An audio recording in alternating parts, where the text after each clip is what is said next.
谁敢与黄金为敌？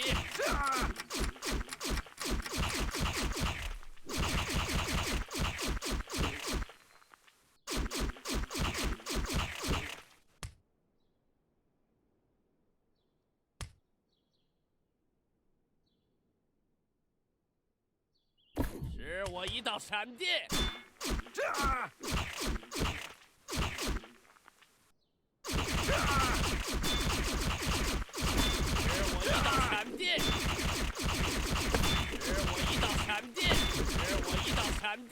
使我一道闪电！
That's a what good. That's a what good.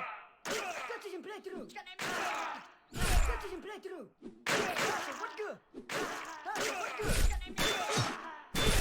Gone. That's a what good. That's a what good. That's a what good. That's it in playthrough. That's a what good. Gone. That's it in playthrough. Gone. That's it in playthrough. That's a what good.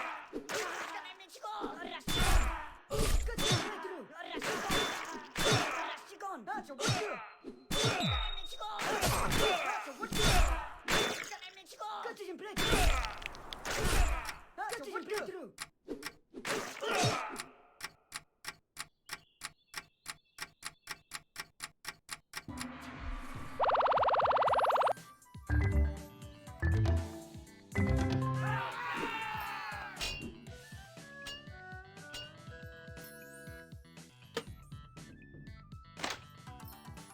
in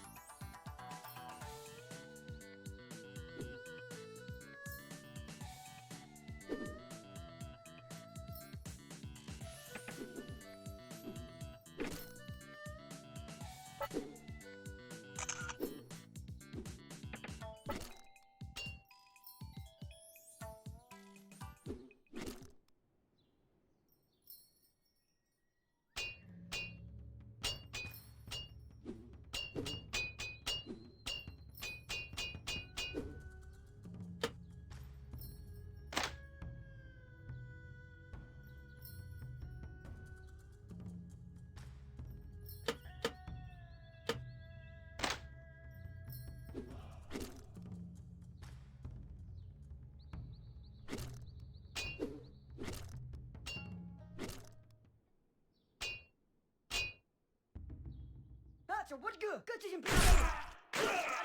Gone. That's it in playthrough.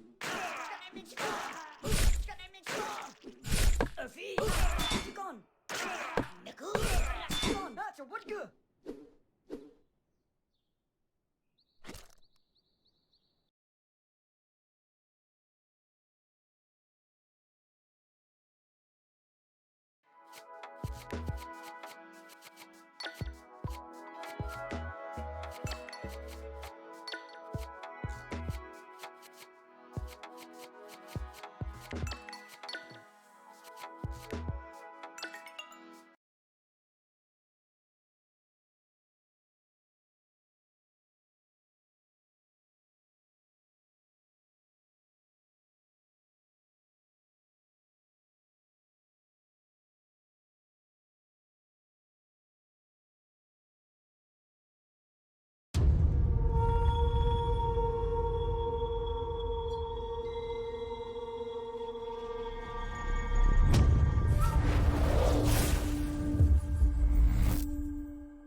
I'm going to take a minute here to get some drink and just try and recuperate after that for a minute.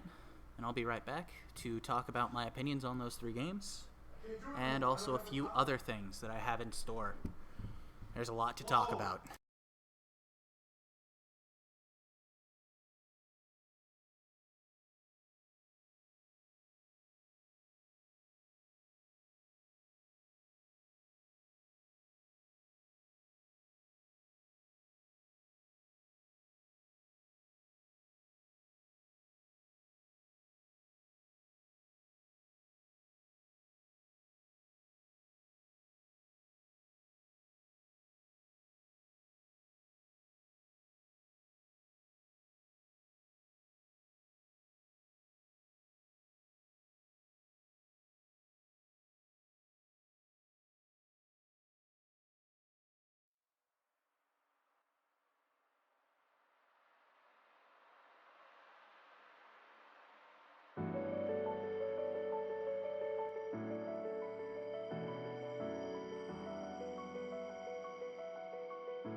Grammarly does more than catch errors.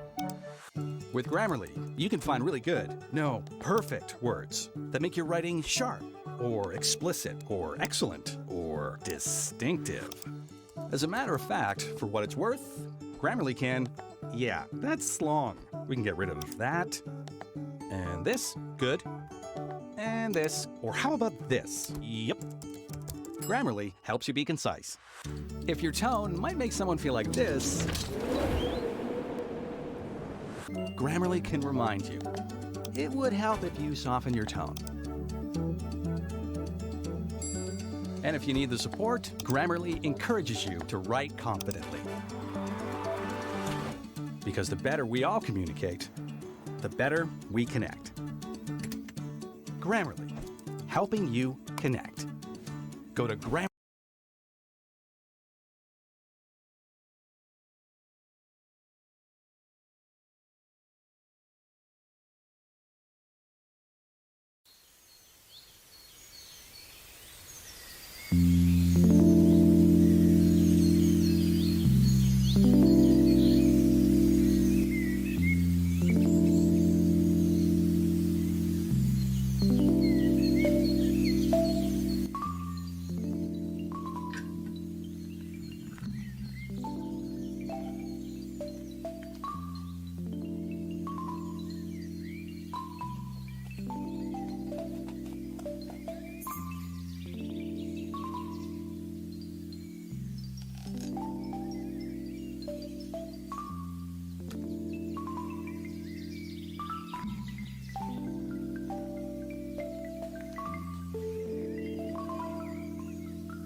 JTBS.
Hey there, I apologize about the long wait for the intermission. Right now I'm just kind of waiting on a few things, setting a few other things up.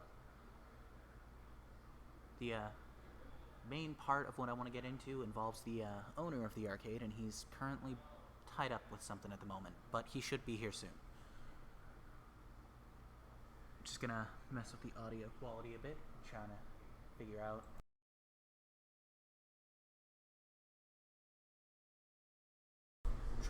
out what works best. This one seems to work well.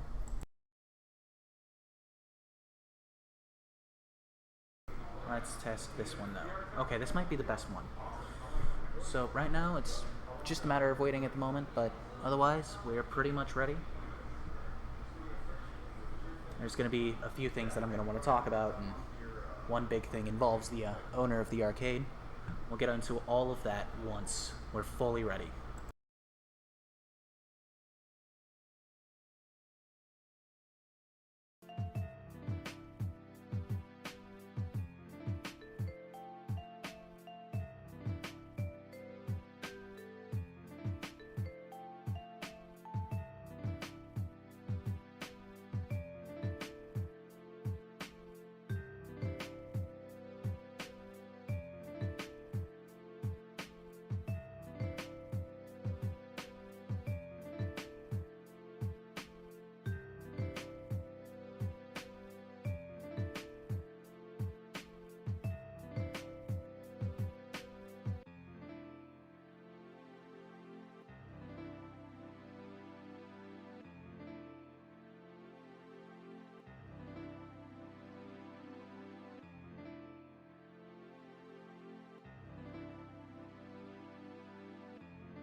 All right. So, basically, so we're back. I just wanted to bring the owner back here for a bit to talk to him about basically the things about starting up a VR arcade. Hey, are you guys in the middle of a discussion? We are, but what's going on? Oh, just wondering if I could pull you for a discussion. Could I get a chance? Whenever you guys are Everyone needs to talk to the owner right now. finished? Yeah. This is how being the owner. Andre's popular. We just got Yeah. done with the guy, our person counting the cash for our video games, the stand-up games, Yeah. and discussing our broken but hopefully soon to be operational vending machine. And sounds like Colton has some questions for me. We'll Yeah. figure that out in a moment. We can go 5, 6, 10 minutes or so.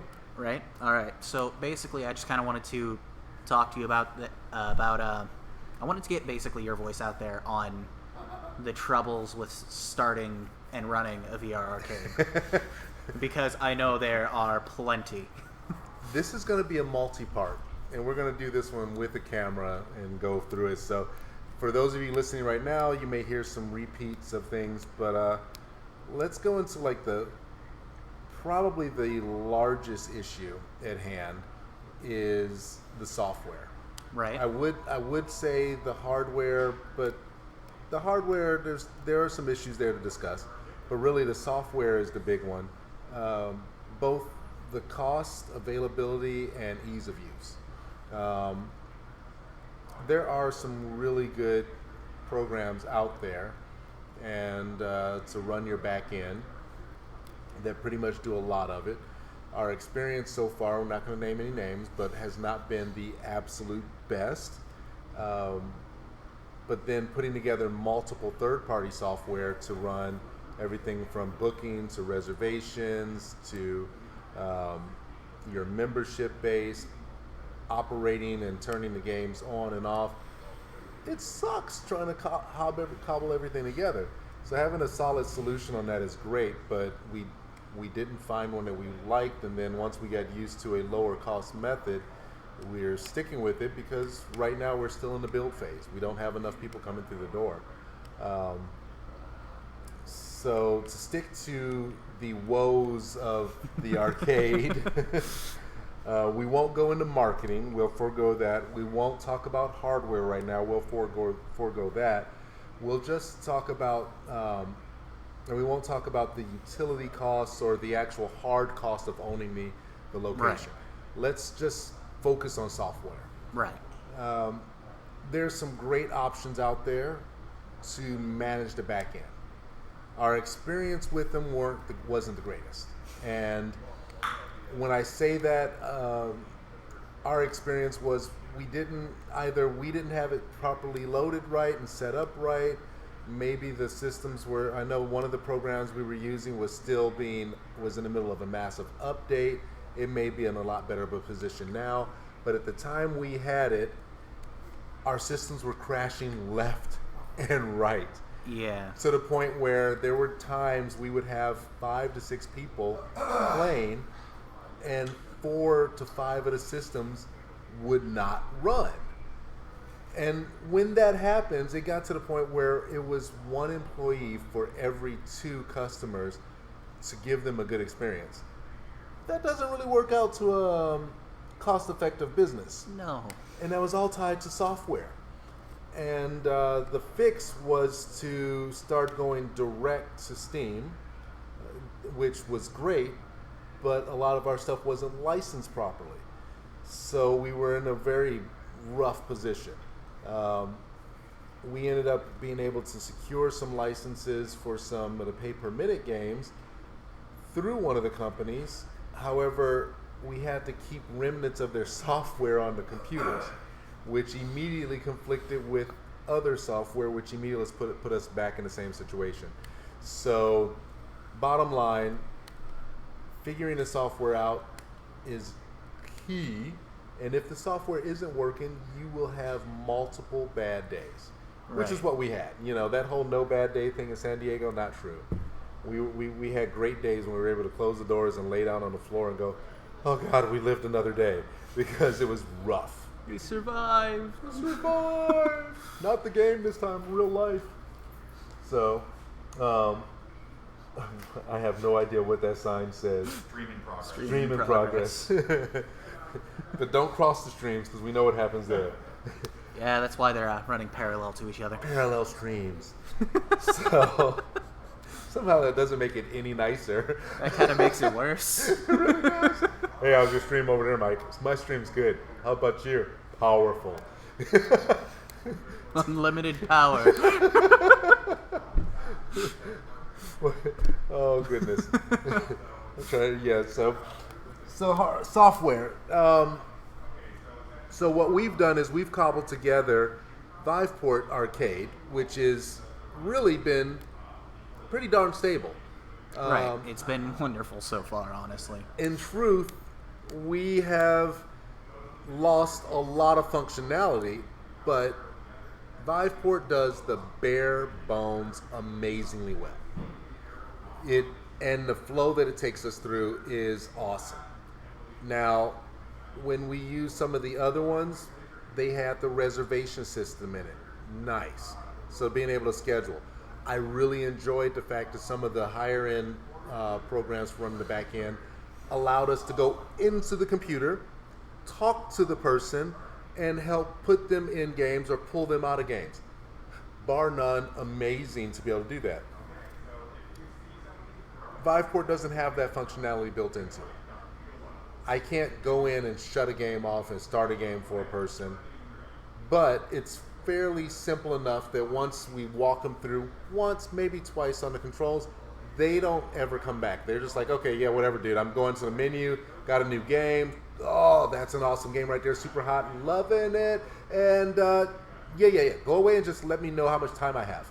You know, that's pretty much how our customers get once they get into the groove. Right. And so I like that. I kind of personally have a bit of hope for the other programs because maybe they'll end up doing what No Man's Sky did, where sure they promised more than they could give on launch, but maybe they'll just keep building on it and eventually it'll be there. So one of them is dropping. I think they dropped a new load in June, late June, early July, and so maybe it's time for us to check back in with them. But then here's the other part. I know that they're spending a ton of money on making sure that everything's running right, moving the way it's supposed to. But let's talk about costs of operation when it comes to software. Right. On the back end, okay, charge me $50 or $100 a month. $50. But charge me a large amount for my server. But for each one of my nodes, for some of those premium software, you're paying $30, $35 per computer in your arcade to have the functionality of a node. And I'm like, okay, granted, the main computer is doing all the server work. It's allowing me to push, pull, do all these wonderful things. But maybe the pricing should be more structured where for every other computer, I can lower the prices a little bit lower because we want to be an esports arena. Right. The goal is not to be a 3 or 4 bay location. We want to be able to have 5-on-5 competitive games and start pushing virtual reality into that beautiful esport arena world that it should be in. Right. I mean, think about it. How fast do you think haptic suits would get adopted if we had teams in VR winning $3 million? If we had stuff like that happening, I would like to imagine that it wouldn't just benefit haptic suits, but just the VR community as a whole. Because it would finally be people would now not just see it as, oh, it's a gimmick. People would see it as, oh, people are making money off of this. Exactly. We right now run HTC Vives with Alienware R8 computers, and that's the whole rig is pretty expensive to be able to have. Right. A lot of people can't afford it. I give Oculus and all of the companies that are trying to make a more affordable standalone headset their props.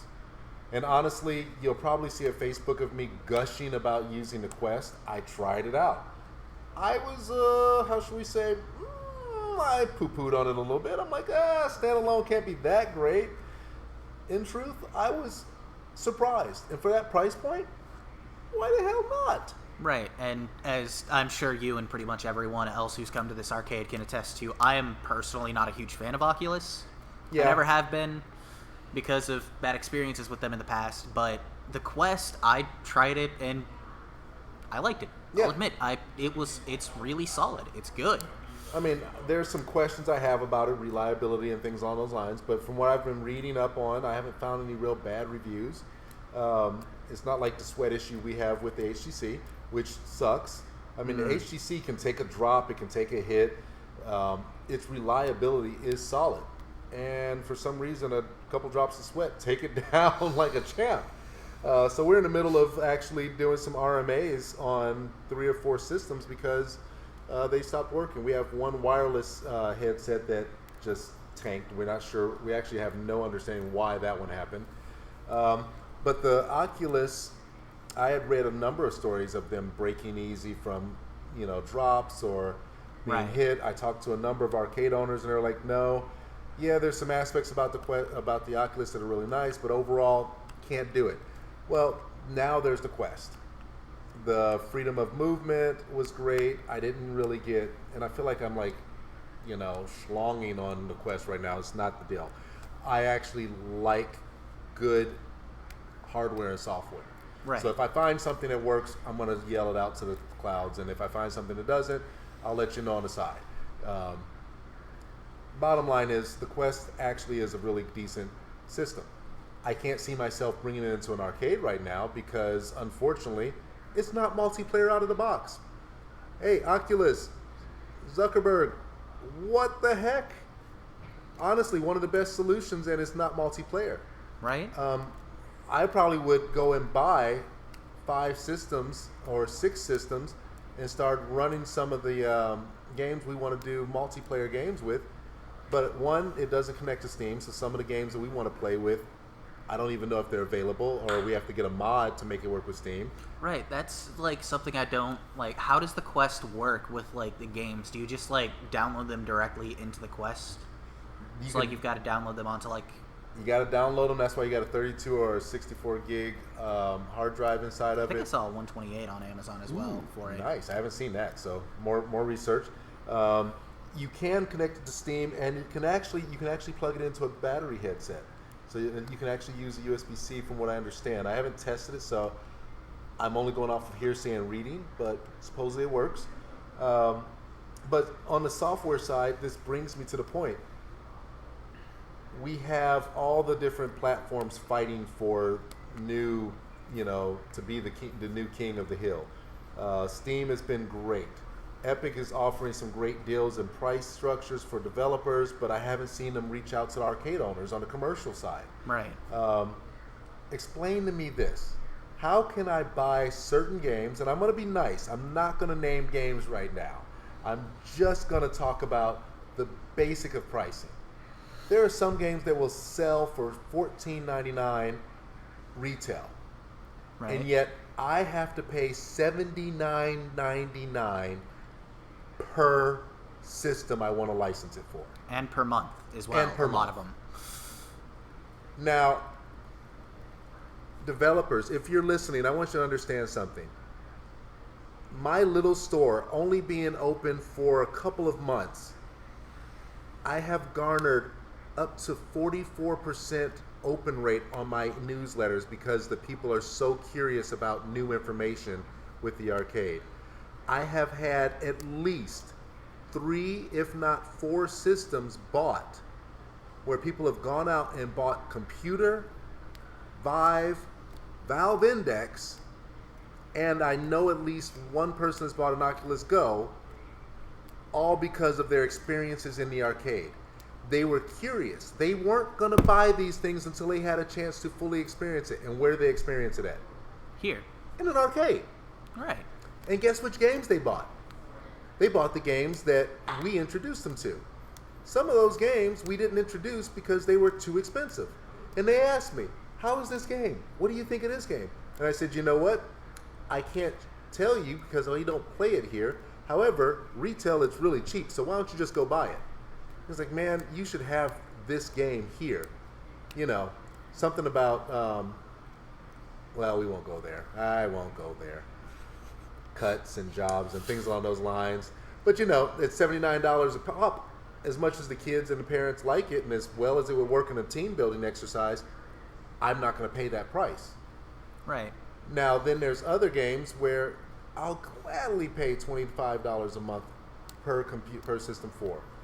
Or just give me a commercial license and make me pay twice the amount of retail per system one time and let me own it. Right. There are some games that let you own permanently, and those ones are kind of neat, but I'll flat out say it. Tilt Brush is amazing. And they have a commercial one-time purchase. oh yeah. Awesome. And you know what? It's fueling moving artists into a whole new medium. Right. We're getting ready to do an artist night later this month and actually invite a bunch of artists to come in, do the best work they can, and we're going to rate it and do a small contest. We'll see how many people we get. We're still new. We're still driving traffic. But realistically, that's a whole new world. And I can tell you right now that I know of a number of artists that are curious, but they don't own a system. They don't have the money to go buy one right now. But they're probably going to come, check it out, and go, oh, this is what I could be doing? Well, yes, I'll try drawing in this medium.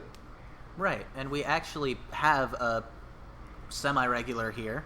She comes in with her family occasionally, and she'll basically spend an entire hour in Tilt Brush every time. And the things she draws are amazing. We need to get a couple of those and post some of them. So the last one she did was, I want to say it was Monday or Saturday. It was Saturday or Monday, but she had come in with her family, and she was kind of sad because Lobby 3 was down because of the technical issues we had experienced. Yes, we won't talk about those. That's hardware. That's on another conversation. Yeah, so we ended up putting her on Lobby 4, and she went to play like other games for a bit. Then for like the last little bit of her time, she went into Tilt Brush, and I was like seeing what she was drawing. She was making a very beautiful dragon. Oh, nice. And when she came out, I'm like, that looked amazing. And she's like, it was all right for a rush job. And I'm just like, are you kidding? That's a rush job. Well, now, If that's what a rush job looks like, I want to see what happens when you have like all of the time in the world. Exactly. Oh, speaking of which, I need to get some family members that are artists out here and just put them in. So, software-wise, we are working as arcades to increase adoption of virtual reality overall. Right. And yet, we can't afford to do so because we can't afford the freaking software. Look, right now, we want to start running Onward tournaments, Survive tournaments, where we're getting four on four co-op games, or Survive is just a pure co-op unless they decide to really take it up a notch and go PvP on each other. Maybe make like a DayZ sort of thing. Which we might just go ahead and set up the rules for a tournament game of that nature. I'd totally be down. And then we have things like Onward, where we want to set up a 5-on-5 tournament.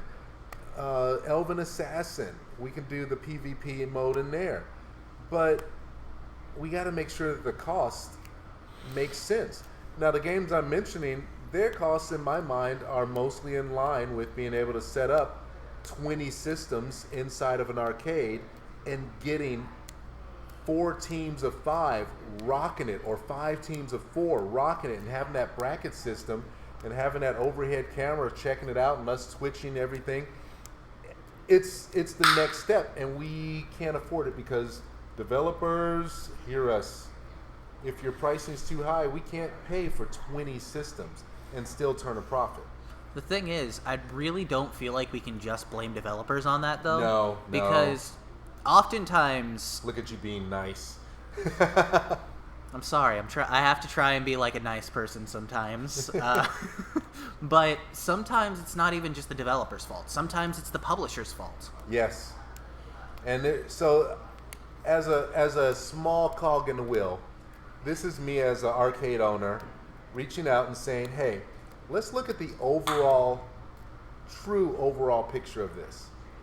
Adoption of virtual reality games in esports is where you can get amazing changes in the world of esports, because now you have people physically moving around a space, physically ducking, physically playing, bringing in that whole extra level of the physicality that makes sports. Right. All of that tied with the ability to actually be flying in the middle of a game. You know, Skyfront VR, anybody, or Battle Sky, you're freaking flapping your wings like a dragon. It's beautiful and funny to watch all at the same time. Beat Saber. I think I don't know if I mentioned it. The hardware on Oculus Quest, the guys actually mapped out in the evening, mapped out an entire soccer field. What the heck, dude? You map out a soccer field and then get a bunch of people playing multiplayer. I will show you a amazing shooter game. Could you imagine having a soccer field and putting 25 people in a battle royale like Fortnite, where they were actually seeing a terrain that was constantly moving, and buildings, and yeah, I won't say, but there's tears. We both have tears of potential joy. That'd be really cool. It's like the whole thing that I've heard about, like Disneyland's VR stuff. Like, that sounds so cool. I would love to, like, be able to do that one day. Okay. That sounds cool. All right, we have to do a team field trip one day. I'm But down. we probably have to do 2 team field trips, because it means closing the store, you know, and we're Yeah. going to be getting more busy, so I don't know if we can do that. Or maybe we just hire new people and let them work it, and we go, bye! They'll be team B. This is your initiation. They're the B team. What's our initiation? Hearing about us talk about the void? What? Here's your initiation. You have to survive about 1.5 days without us. On tournament Good day. luck. It's tournament day. What are you doing? Vivecraft. Not the little ones. How effectively can we screw over new workers? Don't be afraid. When we are ready to hire, don't be afraid. This is all a joke. Really I a joke. promise. We're genuinely joking. I swear. So software, you're right. The publishers, the developers, and even on our side at the arcade, we have to make sure we're pricing it right to bring people in. Right. It's gonna take a village to make this work, but I really want everyone to think we're moving more and more to the wireless. I have 6 wireless, well, 5 because 1 is down. HTC, if you're hearing me, I love you. I've bought 20 plus of your systems. Would love to be able to do some things with you, and I would like it if my stuff worked well enough to keep going. So Right. if you're listening, I am going to be reaching out to your care center and asking for help. But that being said, wireless play on a large scale with 20, 30 active participants. Huh. Yeah, and then add in haptics. Mama. One day we're going to be there. One day. I mean, there's a reason why we have removable barriers in our space. It creates a nice little divider and makes it easy for everybody to have their own space. But later, when we go full wireless and able to truly get multiple people playing at a time, this is going to become an open warehouse, and we're just going to game it up. But so software, I guess we beat that horse. Bottom line, we need the pricing to stay in line with what it takes for us to turn Right. an arcade into a true virtual reality esports arena where we can run multiple teams of 5, or we can run brackets of 20 different people and run them through a bracket where we're not spending 3 days trying to play a game. Right. So developers, publishers, if you guys are listening, as an arcade owner, look at your pricing. Survive, I applaud you, or Trickster. Actually, no, it's Survive. I applaud you specifically, Trickster. I applaud you as well. Your pricing's great, but Survive, you actually did a thing where if you buy more licenses, you give us discounts. So I was able to go ahead and get 6 licenses that are allowing my players to absolutely fall in love with your game. It takes about 15, 20 minutes to teach them the mechanics, but once they start to get comfortable, it's an amazing play. So I just want to put it out there for all of you developers, please keep it in mind. If you go big and you get signed with Sony, you know who you are. Do us the favor of still allowing us to be able to get a commercial license through Steam or Viveport. Going through these third parties hurts because sometimes the third party doesn't work. Give us the option to make the best use of your arcade software so that we can showcase it to the world. And my plea is done. I'll get off my soapbox and begging. I'm going to beg for one more thing.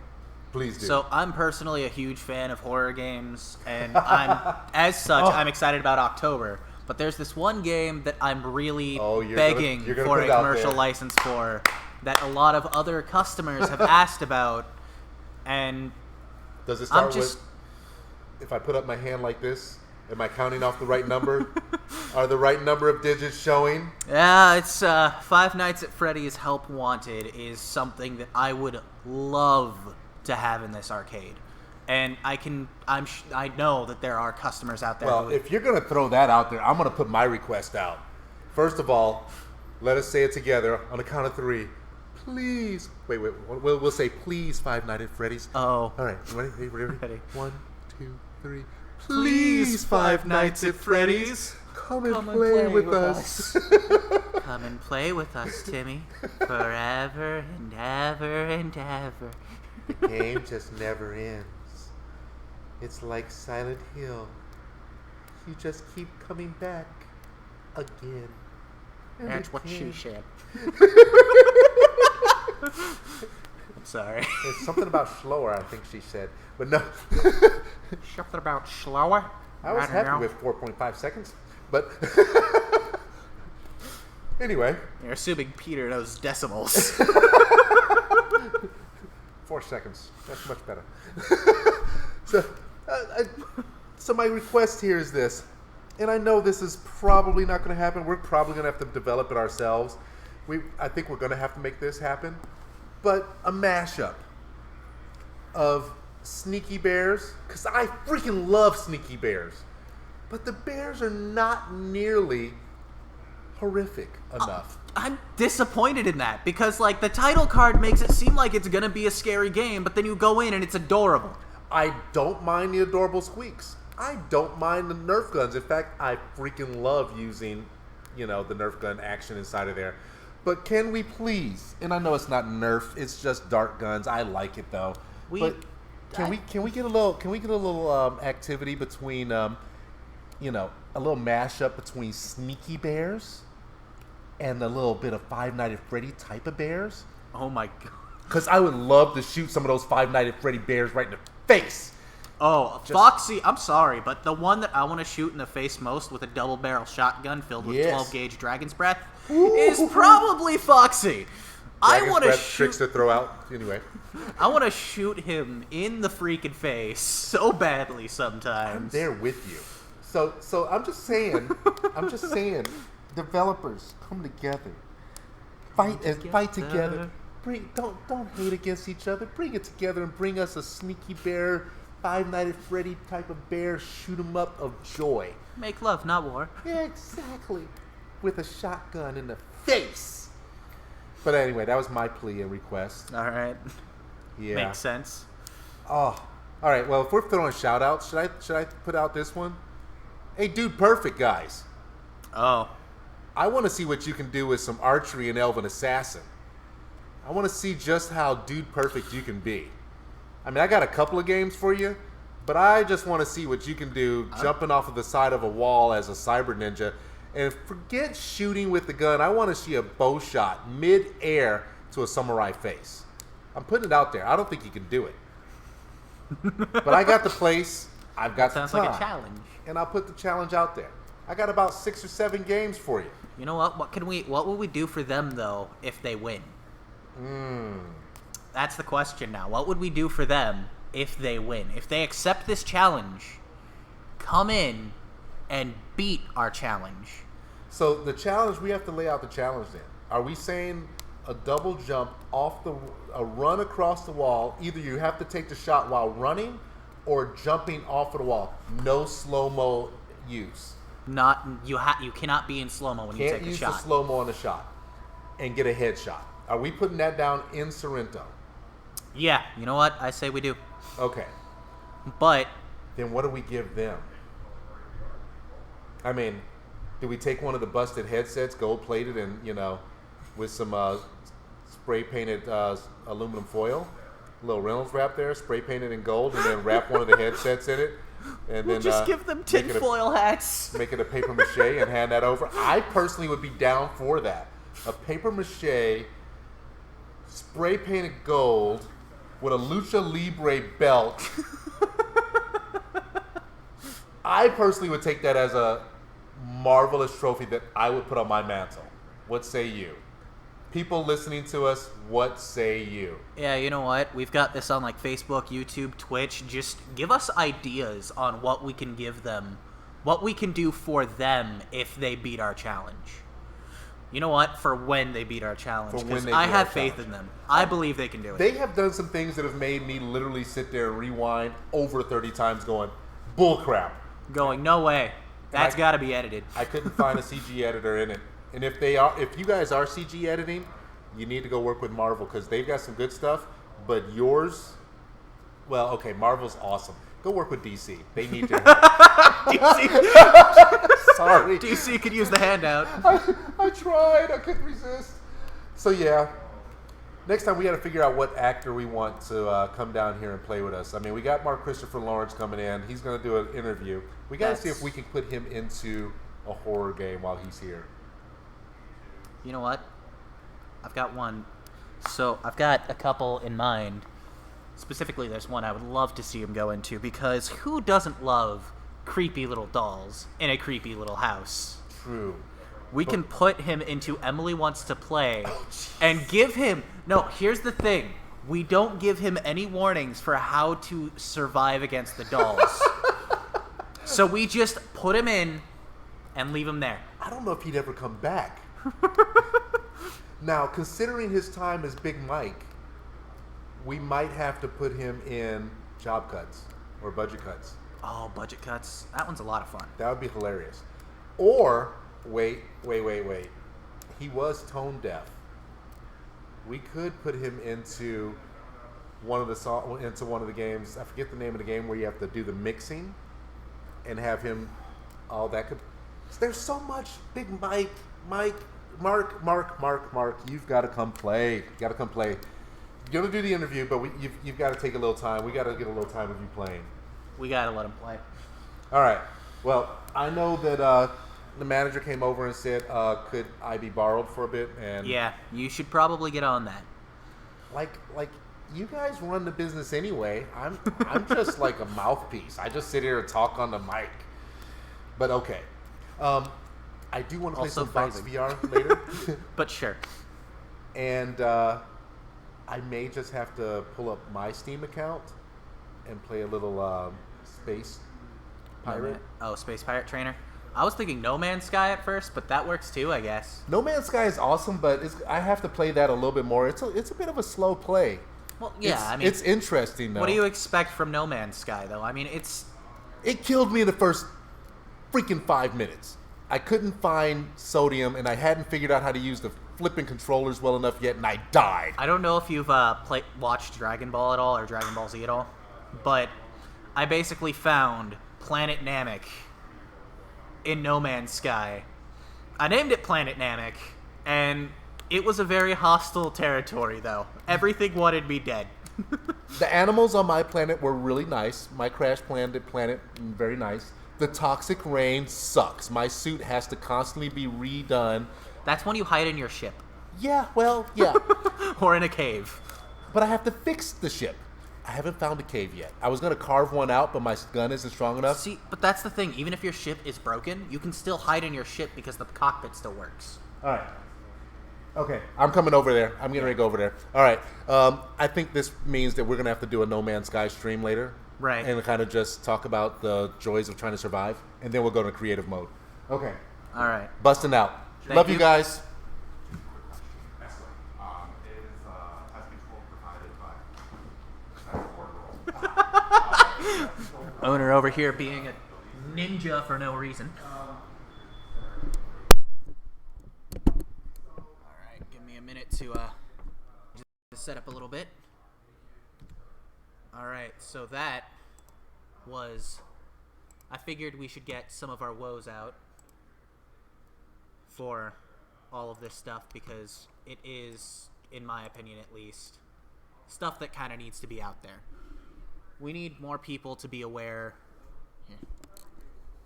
We need more people to be aware of the kind of stuff that's going on.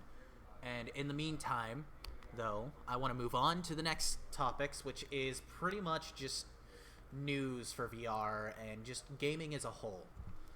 Which is why we're still on the desktop thing and I'm showing these websites and stuff. But so I kind of agree with this because it's actually really cool. Minecraft in VR can genuinely be nightmarish if you're playing on survival. You got 1 minute, make it count.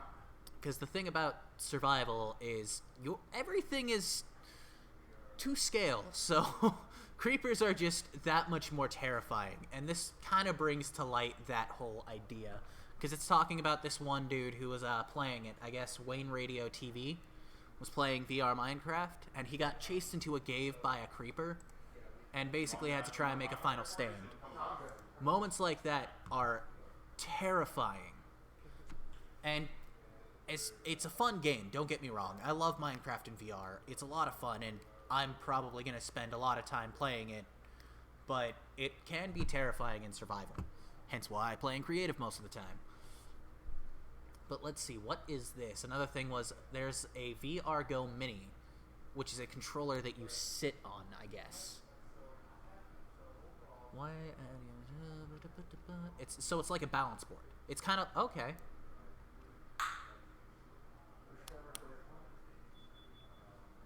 I guess it kind of like... Here, give me a second. I guess it kind of like harkens back to the whole, I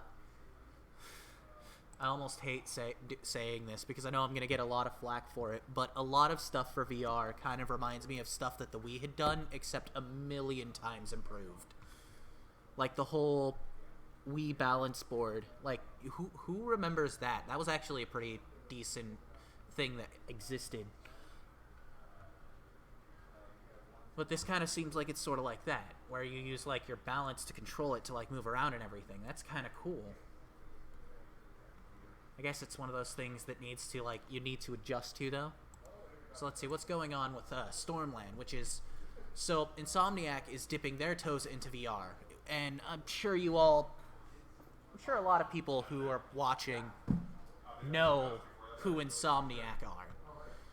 Insomniac... The most recent thing that they've done is the Spider-Man, the new Marvel Spider-Man game that came out on PS4. I believe that was Insomniac. And then they're also the original holders of Spyro. So they've got quite the reputation. So the fact that they're making a VR game, and it's a first-person shooter VR game, or I guess you could just call it a VR shooter, so VRS, virtual reality shooter. And it's co-op multiplayer. So I don't know a whole lot about it, though I am curious, so I'm going to play this trailer real quick just to kind of see what it is. So let's check this out.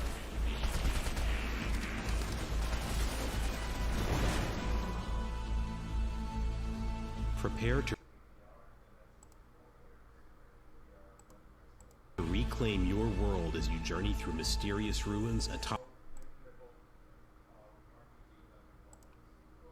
the clouds in Stormland, an ambitious open-world action-adventure coming holiday 2019 to the Rift platform. Tempest strongholds dominate the once lush and fertile planet. You have a diverse set of combat tactics available to dispatch your enemies, and it'll be up to you to decide the most effective approach for each scenario. Wow. Your stealth abilities and your natural cunning make it possible to clear So that's entire what this enemy game was. I bases remember seeing this undetected. at the E3 You can VR use game. environmental cover in Actually combination looks with like a it would be a cloaking lot of arm fun. to I eliminate love it when patrolling games, guards especially in VR, with silent precision. like, Or you can stay at a stealth safe distance and pick enemies off with a sniper rifle. Stealth mechanics to A me well-placed are just projectile the can create a coolest chain thing reaction in VR, of environmental because havoc. you feel like a ninja. With your advanced movement abilities, you can soar through the slipstream to dispatch Tempest patrols with ruthless speed. Bound up high towers, then rain fire from above with dual-wielding SMGs.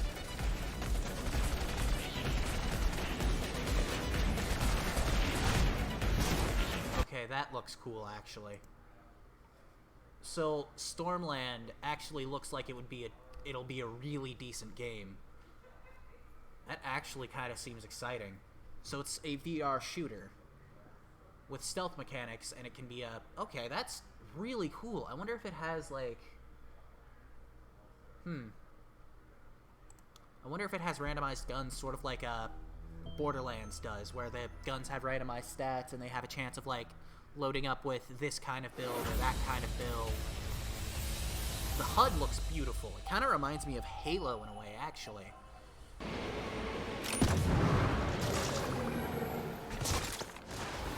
Oh, that's cool.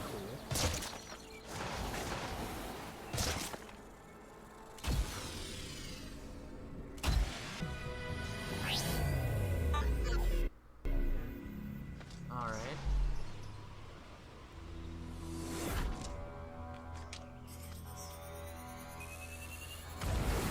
But I guess from what I've seen... Because from what it seems, everyone is saying it's really easy. So you can scrap guns and take them apart. I'm assuming that means that you can build your own guns, probably? Huh.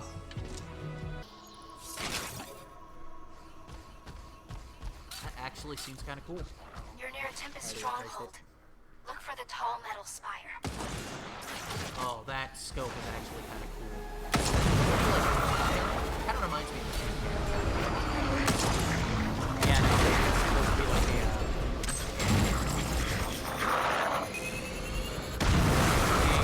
okay.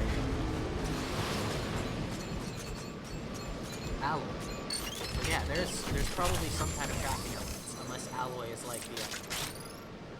That was definitely Borderlands-ish. Okay. Upgrades. Upgrade complete. Grab your left arm, remove it, and place it on the upgrade table. Grab your left arm. You actually Pick up have your to new rip your arm. arm off to upgrade it. Okay. That's kind of cool. You know what? I'm excited to see where this ends up going. I wonder if that means that you can grow. Mission complete. I wonder if that means that you can rip your arm off and just beat people with it. Just rip your own arm off and just go I'm getting solar interference. beat them. What's happening? What Did you find is... Nix? Are they okay? Oh no. This kind of seems like I'm getting reminders of a few games there, like Crysis and Anthem and Borderlands. And I don't mean that in a bad way at all. That actually kind of makes me happy.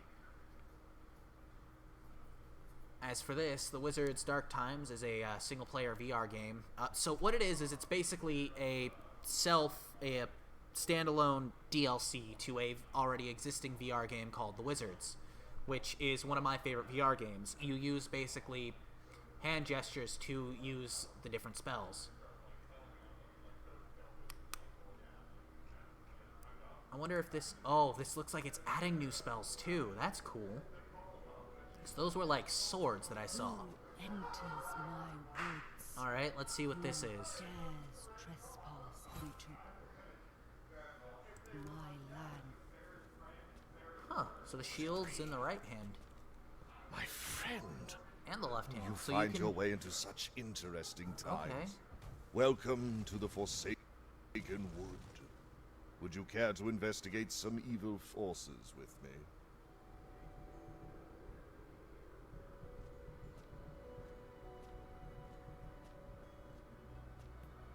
Here's your welcoming party.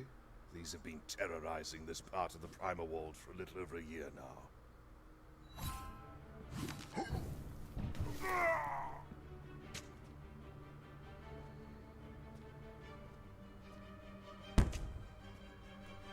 What was that?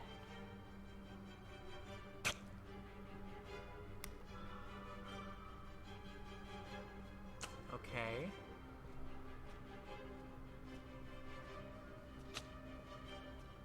Dodging.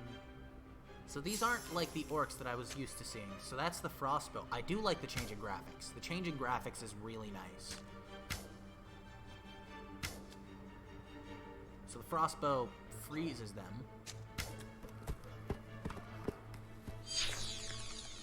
Did he just turn it into daggers? What? Okay, so they are adding a lot of things. They are adding a few things to it. That's actually kind of cool. This reminds me of another Magic game that I have on my PS4. I don't know if it's VR compatible or not, but it definitely seems like a game that would be good were it compatible with VR. I can't remember what it's called off the top of my head. Battle Mage. That's what it was. Battle Mage. Or is it... Pretty sure it was Battle Mage. But it's basically... It's a really cool, like, wizard game that you can play. It, actually is kind of neat in the sense that you get to create your own spells, and it has, like, all these mechanics for making your spells, and you've got different magic types that you get to create your spells for. It's really cool. This looks really dope, though. Oh, shoot. Do you actually get to, like... Oh! They're adding climbing mechanics, too. I might actually pick this up for my own Steam account when it comes out now. Criticisms of the first. That means refining the original gesture system while sprinkling in a few new options. More importantly, though, the team has reworked the foundations into a linear set of levels you navigate with either smooth locomotion or teleportation. Up ahead, do you see? Oh, the good, stone because portal is I'll where be honest, the, the locomotion in the original Wizards game was not that good. There should be a path up it was somewhere still to your so left. much better to just teleport around. This looks good. Sometime in 2020. Dang it, that's still a ways off. But in other better news for a lot of people, me included, and I know the general manager here also agrees, Borderlands 2 is coming to PC VR finally. Everyone knows, so it's a game that's been out for a while.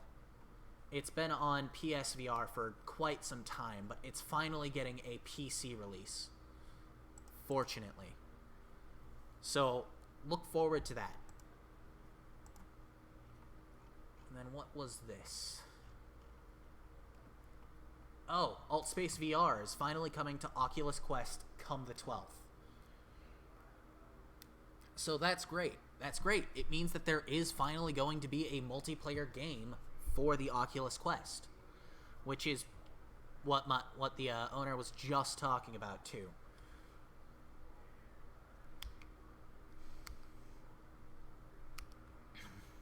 So I'm kind of excited about that. That definitely seems like it's going to be better, and I'm really looking forward to it. Oh, right. I remember hearing about this during during the E3 VR segment as well. Lo-Fi, which is basically a VR cyberpunk dystopia, which a lot of people, me included, kind of drew comparisons of this game and what we've seen to Cyberpunk 2077 for, I think, reasons that will be obvious when you, here, let's skip to here. It has a few things that kind of remind me of that game.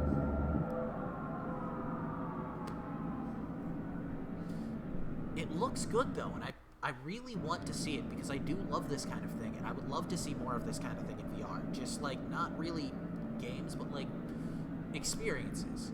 To just have these places where you can just kind of explore, like, things that you wouldn't be able to explore in your normal life. And games like Lo-Fi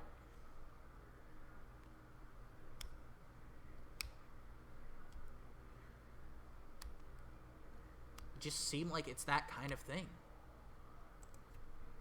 And it has me kind of excited to see where it goes. I'll be honest, I really do hope, upon hope, that we get more games like that. And I am still looking forward to the whole thing with Alt Space. That does... all of this is just really good for what's coming. Alright, now I'm going to go back into an intermission for a bit. I believe the owner is going to be wanting to hop into VR for a bit at some point soon. For now, that's all the news I have to talk about that's going on in VR. And we will be right back with you.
What is it you want, Barry?